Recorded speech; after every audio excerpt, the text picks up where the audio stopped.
When you think about Bioshock Infinite's characters, in Bioshock 1, I think the biggest character in the world was actually the world of Rapture. And I think with Infinite, we're continuing that tradition as well, that there's a lot of narrative told in the world, and very much probably on the same scale as there was with Bioshock 1. But we also saw an opportunity to bring the dynamic element of storytelling to the characters. And our challenge of course, is that we don't have a very presentational medium. I mean, you think about storytelling in a lot of games, you're thinking about going to a cutscene or being locked into place, and that's not something we really like to do. And so we created this character and named, two characters, Booker and Elizabeth. One who's a character you inhabit, and the other one is a character that the AI inhabits.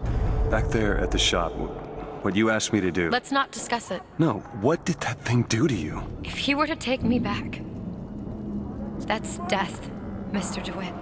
Or something so like it, I cannot tell the difference.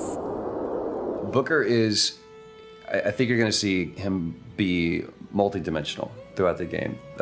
Starts off very, very simple, and if you know history at all, he's a former Pinkerton agent, which those were bad guys. Bad guys feared the Pinkertons.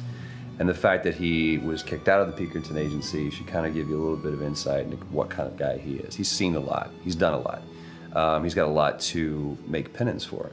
And when he's presented this opportunity, which at first is just a job to him, of getting Elizabeth out of her gilded cage and taking her from point A to point B, that's where I think his journey starts, not just in a literal sense, but more of a metaphorical sense as well. Looks as if some desperate fella called this place home. What does that make us? Liz is interesting because she is really coming of age in this story, and she's figuring out what kind of woman she wants to be, kind of getting out of that little girl thing, which has been, even though she's a little bit older, I think being held captive, I mean, I would assume her whole life, or however long Ken decides, she's been held captive by songbirds. That's kind of halted her growth in terms of defining her independence. So she's figuring that out, and she's very sweet, very compassionate, and also very headstrong, which I like that about her. He's in pain. Not for long. I need you to step back. Wait, there's a tear.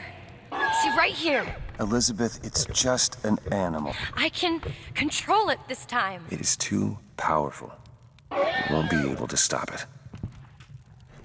I wasn't asking for permission.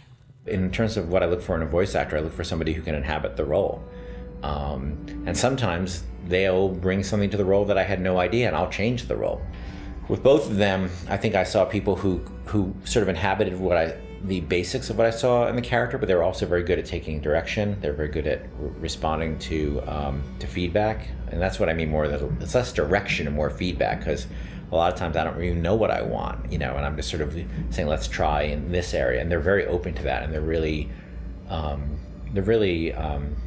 generous in the process, and that's been incredibly helpful.